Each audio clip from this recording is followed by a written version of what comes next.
जी, युवा लोग तो मज़ा लेते हैं सब। आजकल के युवा जो गाँव के होते हैं सब मज़ा लेते हैं। युवा ये सोचते हैं कि व्यक्ति पागल है। तो आपसे भी मजा लिया? हमसे भी बहुत लोग बोले कि क्यों अपना पैसा खर्च कर रहे हो, थोड़ा बच के रहो।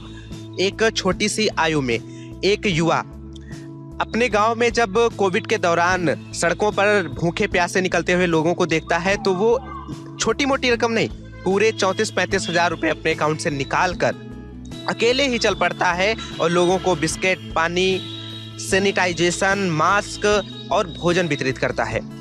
जब वो शहर पढ़ने के लिए आता है तो जिस मोहल्ले में रहता है, जब उस मोहल्ले की टूटी फूटी सड़क उसे दिखती है और उसे पता चलता है कि एक लंबे समय से ये सड़क बनाई नहीं जा रही है, इस पर कोई कार्यवाही नहीं हो रही है, तो वहाँ के डीएम से मिलकर के वो सड़क तक बनवा देता है। कुछ दिन पहले की बात है, अभी कुछ दिन पहले की बात है, सलोरी में हमने जा रहा था तो वहाँ पे देखा कि कुछ महिलाएं इकट्ठे बात कर रही थी, या सब लड़के थे, सब कुछ वहाँ पे झुंड जुटी थी। तो हमने वहाँ पे गया, देखा क्या भीड़ थी वहाँ पे। सोचा कि चले भाई देखें अगर हमसे कुछ मदद हो सके, इस सब बंधुओं को कर दे मदद। सोच के गए वहाँ पे। तो वहाँ पे हमने खड़ा हुआ तो देखा कि कुछ महिलाएं इकट्ठी थी। बोली कि पूछे क्या बात है, तो उन्होंने कहा कि अरे भैया जो भी बात है आप क्या संज्ञान लेंगे, आप क्या कुछ करवा पाएंगे।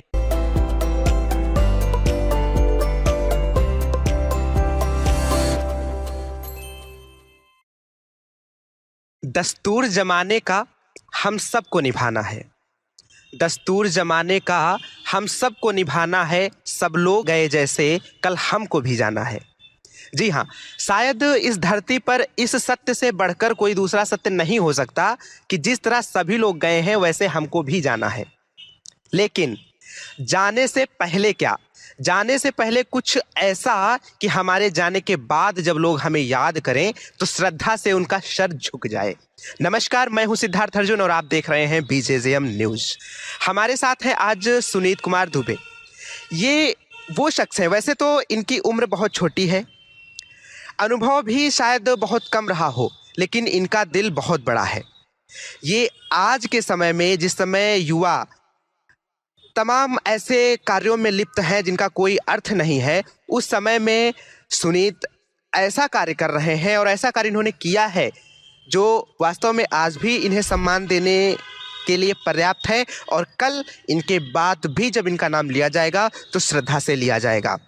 बहुत बहुत स्वागत है सुनीत आज के इस सेशन में आपका। और इससे पहले हम वार्ता आगे बढ़ाएं, मैं आपको बता दूं कि जिस समय लॉकडाउन था, सभी लोग अपने घरों में बंद थे, तमाम तरीके की मुसीबतें चल रही थी, उस समय सुनीत अकेले अपने दम पर सड़कों पर निकलकर भूखों को भोजन, प्यासों को पानी और तमाम तरीके की सेवाएं लोगों की कर रहे थे। तो आज जानेंगे कि आखिर अकेले उन्होंने ये सब कैसे किया, कैसे संभव किया और कहाँ से शुरुआत की, क्या उनकी यात्रा रही। मेरा सवाल है कि आपके अंदर ये विचार कहाँ से आया कि हमें इन लोगों की सेवा करनी चाहिए और इतने बड़े पैमाने पे, आपके अंदर ये भाव कहाँ से पैदा हुआ? ये भाव हम अपने आप से खुद अंदर से, ये मेरे जुनून था, ये किसी से हमें प्रेरणा नहीं मिला, ये अपने आप से हम खुद प्रेरणा लिए। ना तो किसी से हम सहयोग मांगे, ना तो किसी की मन की इच्छा लिए, ये हमें खुद अंदर से ये फीलिंग आई और ये हम बैठ के सोचे। जिस दिन प्रधानमंत्री नरेंद्र मोदी लॉकडाउन लगा दिए तो उस दिन से हम फिर वही विचार बना के समझे कि आखिर ये व्यक्ति जो सब आएंगे वो सब भूखे रह जाएंगे, कुछ पानी, कुछ तो उनको हेल्प करना ज़रूरी है भाई। सब यही सोच के बैठेंगे तो सब। उस दौरान आपने क्या किया? जो लोग प्रवासी आ जा रहे थे बसेस से, भूखे थे, प्यासे थे, उनके पास कुछ नहीं था, तो उन लोगों के लिए आपने क्या किया? आपके ग्रुप के जो लोग थे, जो साथी जिनके साथ आपने प्लान तैयार किया, उन लोगों ने क्या किया उन लोगों के लिए? उन लोग बस केवल हमारा साथ दिए और जो सारी जिम्मेदारी हमारी थी, हमने अपने अकाउंट से पैसा निकाला। अपना सब कुछ करने के बाद सहयोग में सब लिए, लेकिन केवल उन लोग बेचारे हमारे साथ दिए। सहयोग में पानी का पाउच हुआ, बिस्कुट हुआ, हम खड़े रहते थे, वो सब ला के हमें दे रहे थे, तो वही हम सब लोग दे रहे हैं, हम लोग देते थे। तो जो पैसा था, कितना पैसा लगा इस कार्य के दौरान और उसमें कैसे मैनेज किया आपने, वो सारी चीज़ें बताइए आप।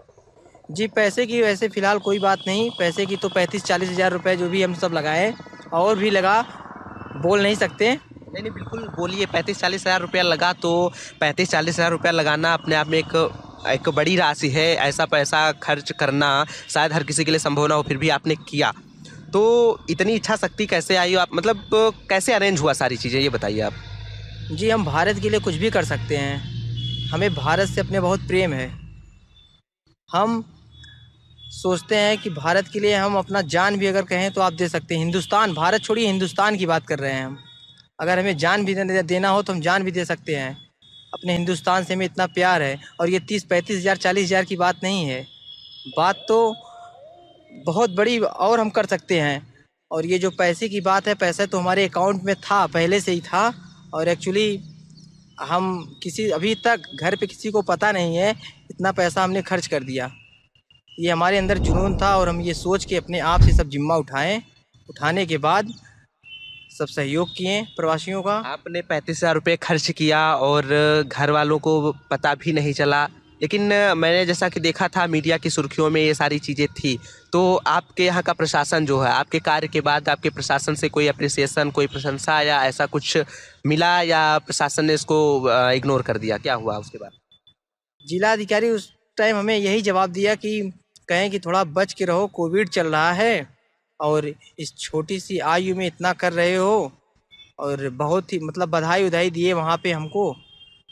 करने के बाद फिर ये भी कहा कि अब मत करिएगा, अब थोड़ा रुक जाइए, क्योंकि ज़्यादा करने से प्रॉब्लम हो जाएगी और कोविड चल रहा है ये मैंने सब। सवाल किया है कि जब जिलाधिकारी आपसे ये कह रहे थे कि छोटी सी उम्र में आप बहुत कुछ कर रहे हैं और मत करिए वरना समस्या हो जाएगी, तो उस समय आपने जिलाधिकारी को क्या जवाब दिया? जी, जी। जिलाधिकारी को उस टाइम हमने जवाब दिया कि हम अपने हिंदुस्तान से बहुत प्यार करते हैं सर। हिंदुस्तान के लिए अगर मुझे जान भी देना हो तो हम दे सकते हैं। हम मेरा हिंदुस्तान है सर। हिंदुस्तान के लिए यहाँ पे हमारे जवान लोग लड़ रहे हैं। यहाँ हम लोग सो के खा रहे हैं, खा के सो रहे हैं, घूम रहे हैं। ये हमें गर्व होना चाहिए कि हमारे वहाँ पे जवान लोग कैसे क्या कर रहे हैं, क्या नहीं कर रहे हैं, ये सोच रखना चाहिए। और सर आप हमें ऐसे कर रहे हैं, ये तो हमें मनोबल मेरा ढीला कर रहे हैं। तो उस टाइम जिलाधिकारी दिनेश कुमार सिंह ने अपनी मुंडी नीचे की और हमें हमारे सर पे हाथ रखा। बताने के बाद सब कुछ समझाया, कहे ठीक है भाई, जब इतना प्रेम है तो करिए, लेकिन थोड़ा केयर करिए, संभल करके। अच्छा, मैंने जो तस्वीरें देखी थी उसमें सैनिटाइजेशन जैसी चीज़ें भी हमको दिख रही थी, पीठ पर मशीन वशीन लगा करके ऐसा करना। तो वो कहाँ कहाँ किया आपने, कैसे किया, और उस समय की क्या स्थिति थी? जी, उस समय की स्थिति यही थी कि थोड़ा कोविड ज़्यादा बढ़ रहा था, तो हमने सोचा कि एक बार अपने गांव को सैनिटाइज करवाया जाए। तो गांव को सैनिटाइज कराने के लिए हमारे गांव के जो प्रधान लोग हैं वो सब तो उतना जिम्मा लिए नहीं, तो मुखिया लोग हुए, तो हम अपने आप से ये जिम्मा उठाए। वहाँ पे गांव पालपुर को अपने पूरे प्राइमरी स्कूल से लेते हुए हर जगह, पूरा जितना पालपुर गांव है, पूरे गांव को अंदर नाली से लेके हर चीज़ घरों में सब सैनिटाइज करवाया। सैनिटाइज करवाने के बाद मास्क वितरण करवाया। मास्क वितरण करवाने के बाद गरीब मजदूर जितने थे उन लोगों को हमने पैकेट बनवा के पूड़ी सब्जी आदि व्यवस्था सब करवा के उनको दिए। और पैसे की भी कमी होती थी उसको भी हमने पूरा किया उनको। और हमारे बहुत लोग बहुत सहयोग किए। फिर भी कपड़े रखते का भी, यहाँ तक कि जो महिलाएं कपड़े नहीं पहनती थी, मतलब कपड़े उनके पास नहीं थी, साड़ी नहीं थी, वहाँ तक वो सबको हम सब किए गरीबों के लिए। अच्छा, तो सुनीत, ये कार्य जो है आपने किया वो अच्छी बात है, लेकिन आपने कहा कि हमारे यहाँ के जो मुखिया थे, ग्राम प्रधान थे, उन्होंने इन सब चीज़ों पे गौर नहीं किया, उन्होंने नहीं किया। तो आपका एक दायित्व ये भी बनता था ना कि आप ग्राम प्रधान से अपील करें कि आप ऐसा करिए या हमारा सहयोग करिए, क्योंकि अकेला चना, कहते हैं ना कि एक अकेली मछली पूरे तालाब को गंदा तो कर सकती है, लेकिन एक अकेला व्यक्ति पूरे तालाब को साफ करेगा भी तो बहुत समय लगेगा। तो आप अकेले उतर गए, तो उस समय क्या आपका दायित्व नहीं था कि आप अपने प्रधान से बात करें, और क्या आपने बात की या ऐसा कुछ उस समय रहा, क्या रहा? जी, प्रधान से हमने बात करने की क्या बात है, वो प्रधान जो थे हमारे गांव के प्रधान बहुत बिजी व्यक्ति थे। वो बिजी किस चीज़ में? बिजी का मतलब ये है कि उनसे किसी गांव से ऐसे लगता था कि वो पूरे जिलाधिकारी हो गए हैं। उनसे कहीं गांव से मतलब नहीं था कि गांव को हम अपने स्वच्छ बनाए, सुंदर बनाए, विशाल बनाए, एक वाराणसी नगरी बनाए गांव को। अगर इतना ही उन्हें चिंता रहती तो गांव को अपने सैनिटाइज करवाते, सब चीज़ करवाते। लेकिन हमने एक्शन एक बार लिया कि चले एक बार बातचीत किया जाए, लेकिन फिर उसके बाद उनको कई लोग बुलाए, ये सब किए हर फंक्शन में। तो मतलब बहुत उनके अंदर जो फीलिंग थी वो फीलिंग दूसरी ही थी। तो दूसरी फीलिंग्स मतलब दूसरी फीलिंग ये थी कि उन्हें गांव से प्रेम नहीं था, ना तो गांव के ऊपर ये था कि हम ये करें, सैनिटाइज करवाएं, कुछ करवाएं, इसलिए जिम्मा हम अब खुद उठाएं। गांव में चलिए ठीक है, प्रधान ने नहीं किया, लेकिन और भी सीनियर लोग रहे होंगे, गांव के युवा साथी रहे होंगे, तो उन लोगों से आपने किसी तरीके का सहयोग मांगा कि आइए आप हमारे साथ आइए, साथ में मिल करके करते हैं? उन लोगों का क्या रिएक्शन था आपके इस कार्य को देखते हुए? जी, युवा लोग तो मज़ा लेते हैं सब। आजकल के युवा जो गांव के होते हैं सब मज़ा लेते हैं। युवा ये सोचते हैं कि व्यक्ति पागल है। तो आपसे भी मजा लिया? हमसे भी बहुत लोग बोले कि क्यों अपना पैसा खर्च कर रहे हो, थोड़ा बच के रहो, और पैसा वैसा खर्च करने से क्या फ़ायदा रहेगा, ये सब करने से क्या फ़ायदा रहेगा, अरे पढ़ो लिखो, ये सब मत करो। हमें बहुत सब लोग बोले, धमकाए, बहुत सब कुछ कोशिश किए, और हम ना तो उनसे हेल्प कभी मांगी, लेकिन उन लोग आके उल्टा ही हमें बताने लगे अपना, मतलब हमें आइडिया देने लगे कि मनोबल ढीला कर, ये मत करो, वो मत करो। फिर भी हम डरने वाले नहीं थे, हम अपने आप से जिम्मा लिए थे, और हम खुद स्वतः अपने आप से ये सोच के चले थे कि मुझे किसी से हेल्प नहीं लेनी है। हम मुझे सूचना मिली आपके जन्मदिन से पूर्व कुछ वृक्षारोपण भी हुआ था आपके माध्यम से, तो ये वृक्षारोपण कहाँ पे हुआ, कितनी संख्या में हुआ, कैसे उनका अरेंजमेंट हुआ, इसको थोड़ा सा आप बताइए। ये व्यवस्था हमने सोचा कि पेड़ पौधे कुछ लगने चाहिए, और अपने जन्मदिन के पहले 2-3 दिन पहले, तो लगभग 5 तारीख, 5 को वन विभाग में हमने 150 पौधे लगवाए अपने नेतृत्व में, और हमारे जिलाधिकारी लोग भी मौजूद थे सब। जैसे प्रयागराज के जिलाधिकारी श्री भानुचंद्र गोस्वामी जी भी थे, आए हुए थे, और थाना अध्यक्ष सब लोग थे। वहाँ पे हमने पौधा लगवाया, और लगवाने के बाद पौधा सब कुछ करने के बाद फिर कुछ दिन पहले की बात है, अभी कुछ दिन पहले की बात है, सलोरी में हमने जा रहा था, तो वहाँ पे देखा कि कुछ महिलाएं इकट्ठी बात कर रही थी, या सब लड़के थे, सब कुछ वहाँ पे झुंड जुटी थी। तो हमने वहाँ पे गया, देखा क्या भीड़ थी वहाँ पे, सोचा कि चले भाई देखें अगर हमसे कुछ मदद हो सके तो सब बंधुओं को कर दे मदद। सोच के गए वहाँ पे, तो वहाँ पे हमने खड़ा हुआ तो देखा कि कुछ महिलाएं इकट्ठी थी, बोली कि पूछे क्या बात है, तो उन्होंने कहा कि अरे भैया जो भी बात है आप क्या संज्ञान लेंगे, आप क्या कुछ करवा पाएंगे, यहाँ काफ़ी दिन से रोड, आज कम से कम 18 साल 15 साल से ये रोड बनी नहीं है।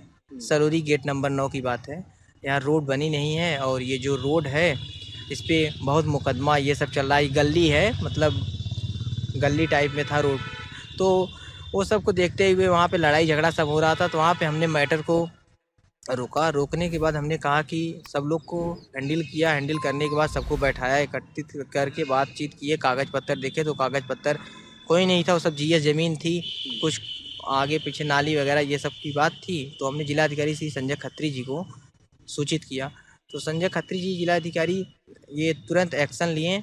एक्शन लेने के बाद वहाँ पे प्रयागराज की सलोरी की रोड रातों रात आरसीसी बनवा के कंप्लीट करवाएं, इतना काम किए। चलिए, बहुत अच्छा योगदान रहा ये आपका प्रयागराज के हिस्से में भी, कि जब लोग सिस्टम से समझौता करके बैठ जाते हैं कि नहीं ये नहीं हो सकता, उस समय आपने जिलाधिकारी से संपर्क किया, ना सिर्फ संपर्क किया बल्कि उस पर लीगल एक्शन भी हुआ, रोड बनी भी। चलिए ठीक है, भविष्य में आपकी क्या योजनाएं हैं, आप सोसाइटी में क्या करने वाले हैं? अगर ऐसी कोई प्लानिंग है आप साझा करना चाहें तो बेशक साझा करिए आप। सोसाइट बस यही हम साझा करना चाहते हैं कि एक हम प्रयागराज में एक अपना स्वतः पार्क बनाना चाह रहे हैं, मिनी पार्क जिसको बोलते हैं। क्या आपकी परिकल्पना क्या है उस पार्क की? परिकल्पना ये है कि उसमें सब कुछ तो हो गया है, पर उसमें हमें हेल्प ये चाहिए, पेड़ पौधे और सबका उसमें मतलब सभी अधिकारी और सभी भाई बंधुओं को ज़रूरत है वहाँ पे। चूँकि पेड़ पौधे की बात है वहाँ पे, कुछ हम सोच रहे हैं स्विमिंग पूल वगैरह अच्छा उसमें कुछ बनाया जाए। तो यही हम कहना चाह रहे हैं कि अगर कोई हमारा सपोर्ट करे इस मामले में तो ठीक, नहीं तो ये स्वतः हम अपने आप से एक्शन लेंगे। तो ये पार्क आप कहाँ पे बनवाना चाह रहे हैं? ज़मीन की भी आवश्यकता होगी क्या? इस विषय पे कुछ कार्य हुआ? और स्विमिंग पूल की आप बातें, इसके अलावा आप क्या क्या चीज़ें उसमें चाहते हैं, और युवाओं से आप क्या सहयोग चाहते हैं? एकदम स्पष्ट तौर पे आप स्पष्ट शब्दों में एकदम खुल के बताइए। युवाओं से हम यही चाहते हैं, ज़मीन वगैरह तो है वहाँ पे, ज़मीन की बात नहीं है, ज़मीन वहाँ पे जो भी विवादित थी तो हम सब सुलह करवा लिए। ज़मीन सुलह हो गया, वहाँ पे ज़मीन बाउंड्री वगैरह होके गेट भी लग गया है। बस अंदर जो करवाना है सब करवाना है, बस हमें थोड़ा वहाँ पे अंदर स्विमिंग पूल बनवाना है, और अच्छी अच्छी इमारतें बनवाना है, जैसे सब कई महान पुरुष लोग की बढ़िया बढ़िया वहाँ पे, और मूर्तियाँ बनवानी है, पेड़ पौधे लगवानी है, अच्छी कुर्चेयर वगैरह सब कुछ सही करवाना है, लाइट वगैरह सब कुछ यही सब करके एक उसको, जैसे भारत ध्वज पार्क बना है और आपकी चंद्रशेखर पार्क बना है, ये सब का विशाल गेट एक वहाँ पे बने, ये मेरा उद्देश्य है। यही उद्देश्य से हम आप लोग से अपील कर रहे हैं। अगर आप लोग सहमत हो तो भाई ठीक, नहीं तो फिलहाल ये व्यवस्था हमने अपने आप से ही लेंगे। जरूर लोग सहमत होंगे। अच्छा, आपने बताया कि जगह वगैरह कंफर्म है, तो लोग अगर आगे आना भी चाहें, मैं खुद ये अपील करना चाहूँगा कि आप में से जो भी लोग हैं, क्योंकि आप देख रहे हैं कि एक छोटी सी उम्र में इतना बड़ा सपना, कि ज़मीन तक तय कर लिया एक युवा ने कि यहाँ पे हम एक पार्क तय करेंगे और उस पार्क में स्विमिंग पूल, महापुरुषों की मूर्तियाँ और इमारतें वगैरह, इतना बड़ा ड्रीम एक व्यक्ति ने अपने मन में पाला है। तो आप सभी का ये दायित्व बनता है कि आपसे जो संभव सहयोग होता है आप वो संभव सहयोग करें। और मैं ये भी बता देना चाहूँगा सभी लोगों को कि वो ज़मीन, जिस ज़मीन की आप बात कर रहे हो, वो ज़मीन कहाँ पर है, लोग अगर जानना चाहें, देखना चाहें, क्योंकि जब लोगों के अंदर ट्रस्ट होगा, लोग जा करके देखेंगे, तो सीधी सी बात है, लोग सहयोग के लिए आगे आएंगे। उसके बारे में आप बताएं लोग, ताकि जान सकें। जी, ये ज़मीन है अल्लाहपुर में। अल्लाहपुर आपकी पटेल चौराहा जो है उसके कम से कम 300-400 मीटर अंदर है, गली में। तो हमसे संपर्क करेंगे तो उस ज़मीन को हम दिखाएंगे, चूँकि ज़मीन अंदर है, थोड़ा ज़मीन अंदर है और ज़मीन अंदर है, इसकी वजह से हम बाहर जो गली वगैरह है, सोच रहे हैं जब तक हमारा पार्क नहीं बनेगा तब तक हम उस गली को सही डेकोरेशन नहीं करवा पाएंगे।